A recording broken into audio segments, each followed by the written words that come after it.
보통 시간에는 세 종류의 시간이 있다고 합니다. 하나는 캘린더의 시간이죠. 이것은 천문학적인 시간으로서 지구의 회전과 태양과의 관계입니다. 해가 뜨고 해가 져서 결정되는 시간. 우리는 그 캘린더의 시간으로 2021년 1월 3일을 맞이하고 있습니다. 두 번째는 생물학적 시간입니다. 이것은 모든 생물 속에 부착되어 있는 시간입니다. 기러기가 이동을 하고 송어나 연어가 산란기에 이동해서 알을 낳고 사람이 세상에 태어나고 죽는 시간. 캘린더의 시간을 모든 존재하는 것들이 공유하는 시간이라고 한다면 생물학적 시간은 나의 시간이라 이렇게 할 수 있습니다. 어떤 분들은 이 생물학적 시간이 이제 거의 마지막 부분에 도착한 이런 분들이 있는가 하면 어떤 사람은 아직도 생물학적인 시간이 꽤 남은 사람이 있습니다. 그런데 세 번째 시간은 바로 하나님의 시간입니다. 나에게 주어진 시간은 제한된 것에 비해서 하나님의 시간은 제한되지 않는 점에서 우리의 이해를 사실 초월합니다. 보통 구원이라고 말하는 것은 나의 시간에서 하나님의 시간으로 옮겨가는 것을 말하기도 합니다. 그러므로 진정한 하나님의 사람은 하나님의 시간에 맞추어서 살아가는 사람, 이렇게 말할 수 있습니다. 이제 오늘 본문을 통해 하나님께서 준비하신 새로운 시간, 새 시대의 막이 딱 열리는 것을 우리가 본문을 통해 봅니다. 하나님께서 보내신 메시아, 우리 주 예수 그리스도로 말미암아 새 시대가 이제 막 시작하는 것을 우리는 오늘 본문을 통해서 보게 됩니다. 오늘 우리가 2021년 첫 번째 주일을 맞으면서 본문을 통해서 새 시대를 열어가시는 우리 주 예수 그리스도의 모습과 예수 그리스도의 첫 번째 메시지에 우리의 귀를 기울이고자 합니다. 첫 번째로 주님이 시작하시는 새로운 시작입니다. 주님이 시작하시는 새로운 시작. 오늘 본문 14절을 다시 한번 읽어봅니다. 봅니다. 요한이 잡힌 후 예수께서 갈릴리에 오셔서 하나님의 복음을 전파하여. 오늘 본문에서 우리가 주목할 수 있는 첫 번째 사실은 예수님께서 갈릴리에 오셨다는 것. 예수님께서 유대를 떠나 갈릴리로 가셨다, 이 사실입니다. 그런데 예수님께서 갈릴리로 가시던 그때, 그 시간이 언제냐? 14절 초반에 보면 요한이 잡힌 후 그럽니다. 여기 세례 요한이 잡혔다는 것은 세례 요한의 죽음을 사실 의미하는 것이기도 합니다. 예수님의 위대한 사자였던 세례 요한은 예수님이 등장하시기 1년 전에 예수님을 오실 그분으로 지적하고 자신의 몸을 숙여서 자신은 주님의 그 신발끈을 풀기도 감당하지 못할 뿐이다, 사람이다, 이렇게 말하면서 자신에게 주어진 소명을 다 마치게 되었습니다. 광야에 외치는 소리, 광야와 같던 그 캄캄하고 암울했던 그 시대에 외치던 소리로 나타난 세례 요한. 그 세례 요한은 헤롯에게 붙잡히면서 더 이상 진리의 소리를 외치지 못하고 이제는 침묵하게 되었습니다. 바로 그때 예수님께서 유대에서 갈릴리로 오신 겁니다. 광야에 외치는 자의 소리로 크게 외치던 세례 요한이 그 소리를 침묵하게 된 그 시간에 예수님이 갈릴리로 오셨습니다. 여러분, 갈릴리는 당시 헤롯이 다스리던 지역이었습니다. 다시 말하면 주님은 위험을 피하지 않으시고 오히려 그 위험한 지역으로 들어오셨던 것입니다. 세례 요한이 사로잡혔다고 해서 위험으로부터 자신을 피하시는 것이 아니라 세례 요한을 사로잡은 자가 다스리는 지역으로 들어오셨다는 말이기도 합니다. 이 마가복음을 처음 대하게 됐던 로마에 있던 그리스도인들은 네로의 박해와 함께 위험한 상황에 처해 있었습니다. 언제 누구의 고발로 인해서 죽음을 당할지 모르는 그런 상황이었습니다. 믿음을 지킨다는 그 이유로 인해서 그들도 세례요한처럼 죽임을 당할 수 있는 그런 상황이었습니다. 그런데 우리 주님이 그 세례요한이 잡힌 후에 그 위험한 갈릴리로 들어오시고 계시는 이 본문의 모습을 보게 됩니다. 이 본문 말씀을 로마에 살고 있던 1세기 공동체 성도들, 초대교회 성도들이 보면서 어떤 생각을 하게 되겠습니까? 악한 왕 헤롯에 의해서 세례 요한이 감옥에 갇히고 죽임을 당함으로 하나님 나라가 종지부를 찍는 것이 아니라 예수님과 함께 새로운 시대가 막 열리는 것을 보면서 로마에 있던 성도들은 무슨 생각을 하게 될까요? 아니, 조금만 나에게 손해가 올 것 같아도 하나님 나라 사역으로부터 멀리 도망하듯 하는 우리들에게 오늘 본문 말씀은 무엇을 말씀해 주고 있습니까?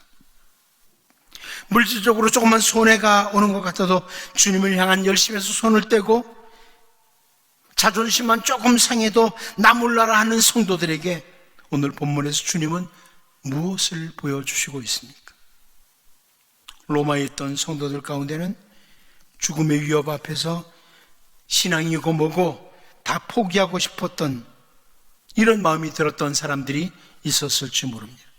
하지만 오늘 본문 말씀을 보면서 악한 왕 헤롯에 의해서 세례 요한이 잡힌 후에 굳이 유대에서 갈릴리로 세례 요한을 가두고 죽인 헤롯이 다스리는 영역으로 들어오시는 우리 주 예수님을 보면서 새로운 다짐을 했을 것입니다. 그래, 나에게 어떤 손해가 와도 심지어 내가 죽임을 당한다고 해도 주님을 따르리라. 결코 믿음의 길을 놓치지 않으리라. 이런 다짐하지 않겠습니까?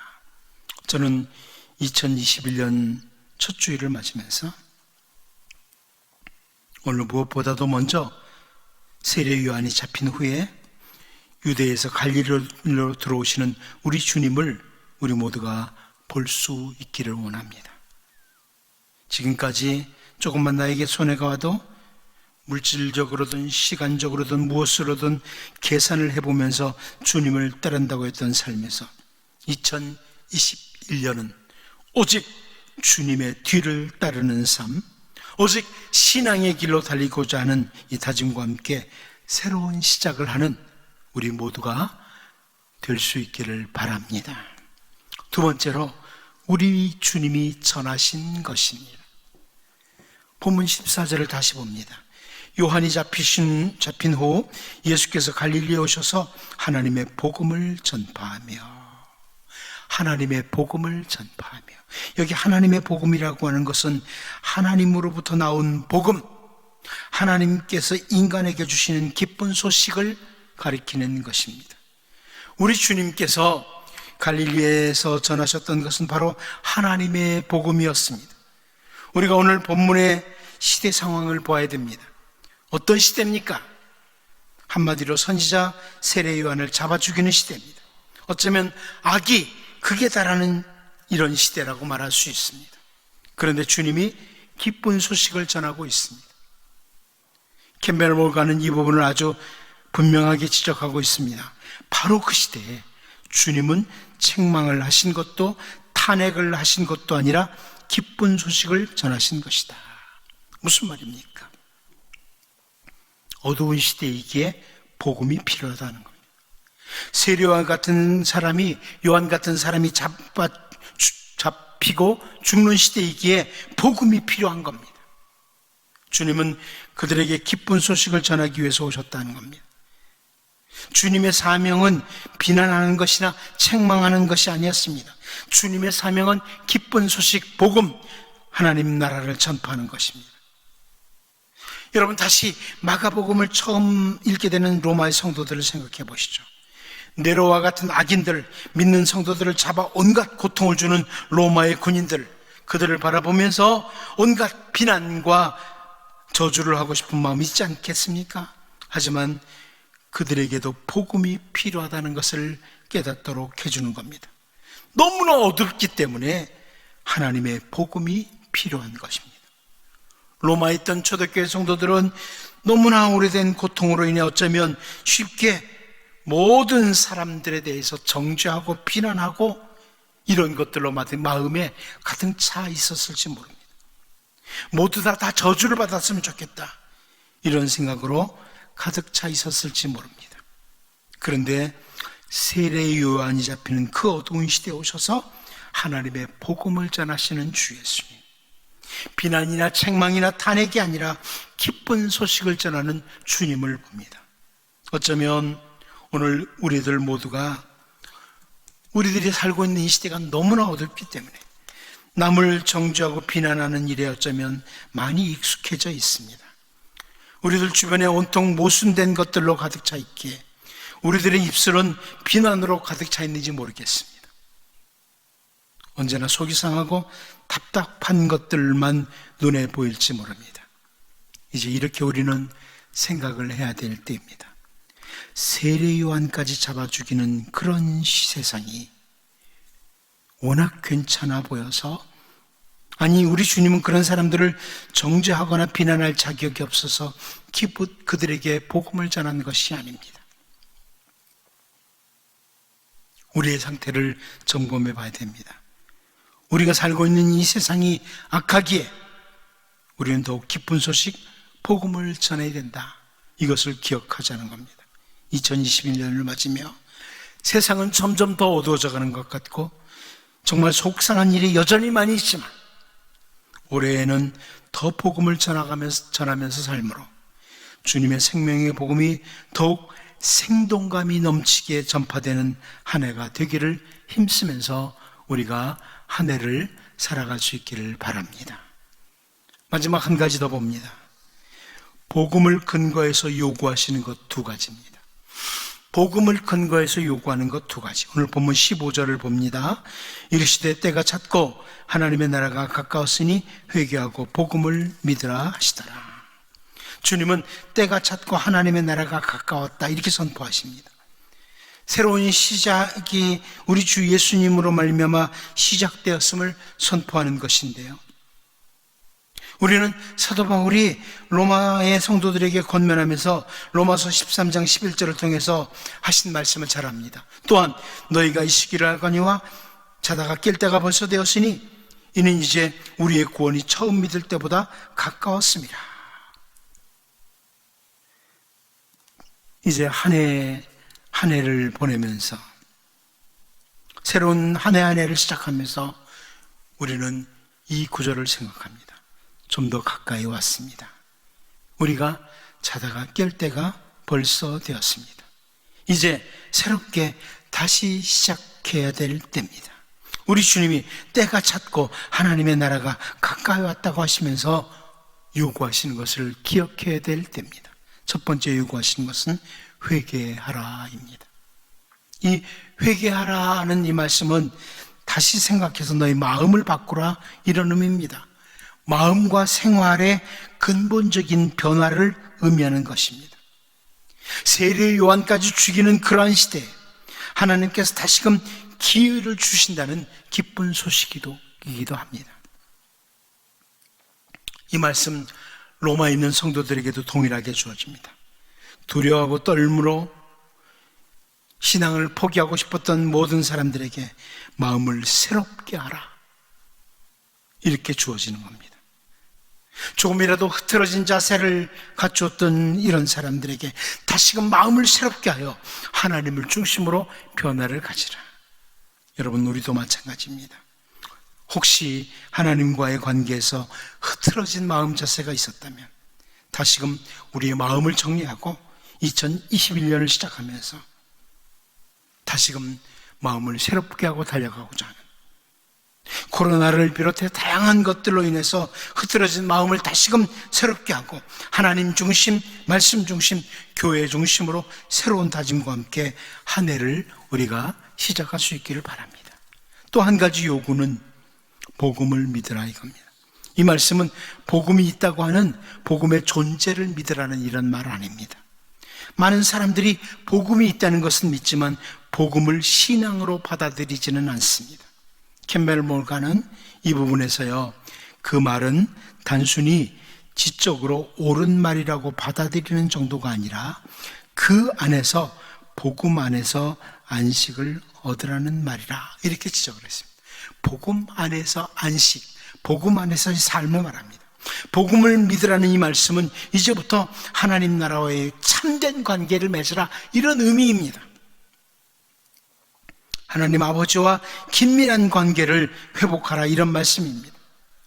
하나님을 놓친 채 살아왔던 삶에서 돌이켜 이제 하나님과의 올바른 관계 속에서 살아갈 것을 말씀하는 겁니다.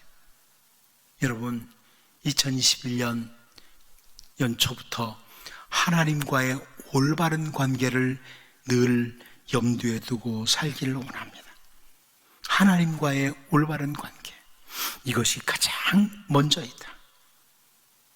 마음을 새롭게 하고 하나님과의 관계를 늘 올바로 하면서 복음 안에서 힘있게 달려가는 이런 2021년 우리의 삶이 될 수 있기를 바랍니다. 기도합니다. 하나님 아버지, 요한이 잡힌 후에 유대에서 갈릴리로 들어오신 주님을 보면서 다시금 우리를 돌아보게 하시고 주님과 함께 새로운 시작을 하는 주의 백성들 되게 하여 주옵소서.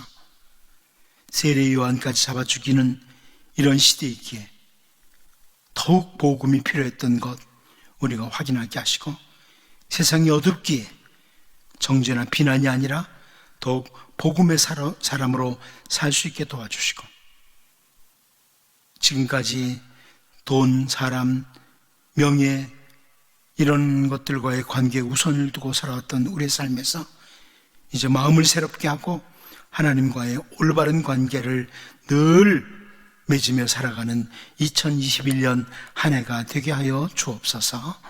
예수님의 이름으로 기도하옵나이다.